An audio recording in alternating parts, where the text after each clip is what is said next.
Fi Zilalul Quran, karya Syahid Said Qutb, diterjemah bahasa oleh Datuk Yusof Zaki.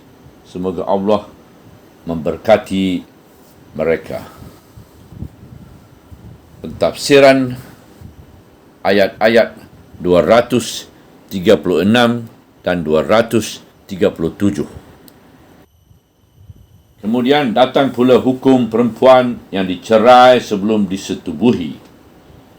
Ini adalah satu kes baru yang berlainan dari kes-kes talak yang melibatkan perempuan-perempuan yang telah disetubuhi, yang telah diterangkan sebelum ini.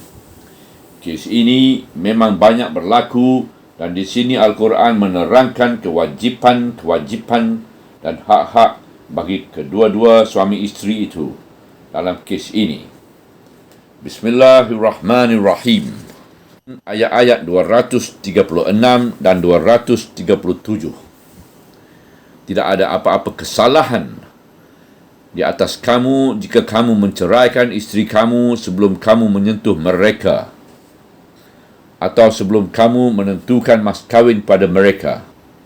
Dan hendaklah kamu memberi bayaran saguhati kepada mereka, iaitu di atas orang yang senang mengikut kadar kesenangannya, dan di atas orang yang susah mengikut kadar kesusahannya, sebagai bayaran saguhati mengikut pertimbangan yang baik yang menjadi kewajipan ke atas orang-orang yang membuat ihsan.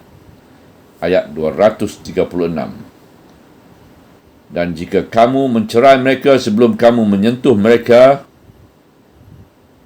maka bayarlah separuh dari jumlah mas kawin yang telah ditentukan itu, kecuali mereka memaafkan atau pihak yang memegang teraju perkahwinan, iaitu wali mereka, memaafkannya. Dan tindakan kamu bermaaf-maafan itu adalah lebih baik, lebih dekat kepada semangat takwa. Dan janganlah kamu lupa budi baik yang wujud di antara kamu. Sesungguhnya Allah melihat segala apa yang dilakukan kamu. Ayat 237. Hukum perempuan yang dicerai sebelum disetubuhi. Kes yang pertama ialah kes perempuan yang dicerai sebelum disetubuhi dan belum ditetapkan kepadanya bayaran mas kawin yang tertentu, sedangkan mas kawin itu merupakan suatu kefarduan. Oleh itu, dalam kes ini wajib di atas suami memberi bayaran saguhati mengikut kemampuannya. Tindakan ini mempunyai nilai kejiwaan di samping ianya merupakan semacam bayaran pampasan. Putusnya tali ikatan kahwin sebelum dimulakannya itu menimbulkan perasaan yang pahit dalam hati perempuan itu. Ia membuat perceraian dan perpisahan itu sebagai tikaman yang membawa dendam dan perseteruan. Tetapi dalam bayaran saguhati itu boleh menghilangkan suasana yang mendung dan melepaskan tiupan bayu yang mesra, dan meminta maaf dan menyalutkan talak itu dengan suasana sedih dan duka cita. Jadi apa yang berlaku itu merupakan satu percubaan yang gagal, bukannya satu pukulan yang memang sengaja ditujukan.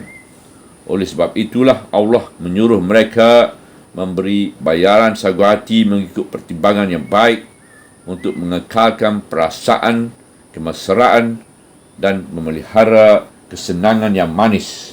Dan dalam waktu yang sama, Allah tidak mentaklifkan suami dengan pemberian yang di luar kemampuannya. Oleh itu, suami yang kaya mengikut taraf kekayaannya, dan suami yang miskin mengikut batas-batas kemampuannya,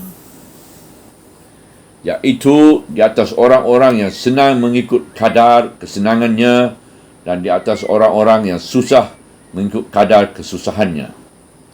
Ayat yang berikut menyebut kata-kata pertimbangan yang baik dan kata-kata membuat ihsan untuk membasahkan hati-hati yang kering dan menjernihkan udara sekitar yang mendung.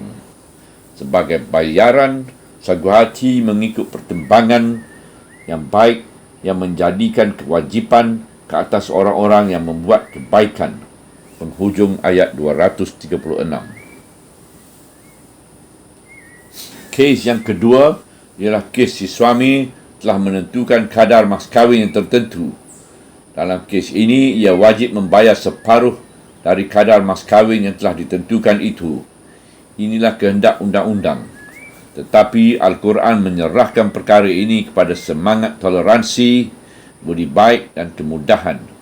Oleh itu, si isteri atau walinya, jika dia masih kecil, boleh memaafkan dan meninggalkan apa yang telah diwajibkan oleh undang-undang itu. Tanazul atau pengguguran hak mas kahwin dalam hal ini merupakan tanazul dari seorang yang reda, mampu, pemaaf dan lapang dada yang enggan mengambil harta seseorang lelaki yang telah berpisah darinya. Namun demikian, Al-Quran terus mendesak hati mereka supaya jernih dan bersih dari segala kekotoran. Tindakan kamu bermaaf-maafan itu lebih dekat kepada semangat takwa, dan janganlah kamu lupa budi baik yang wujud di antara kamu. Sesungguhnya Allah melihat segala apa yang dilakukan kamu. Ayat 237. Yang ini Al-Quran terus memburu hati mereka dengan merangsangkan perasaan takwa, perasaan berlapang dada dan berbudi baik, juga merangsangkan kesedaran bermurakabah dengan Allah supaya semangat budi baik itu menyelubungi hubungan perkahwinan sama ada berjaya atau gagal, dan supaya hati mereka sentiasa bersih, ikhlas, jernih dan berhubung rapat dengan Allah dalam segala keadaan. Subhanallah walhamdulillah wa la ilaha illallah wallahu akbar wa la hawla wa la quwata illa billah al-aliyyil azim wa la hawla wa la quwata illa billah al-aliyyil azim wa la hawla wa la quwata illa billah al-aliyyil azim.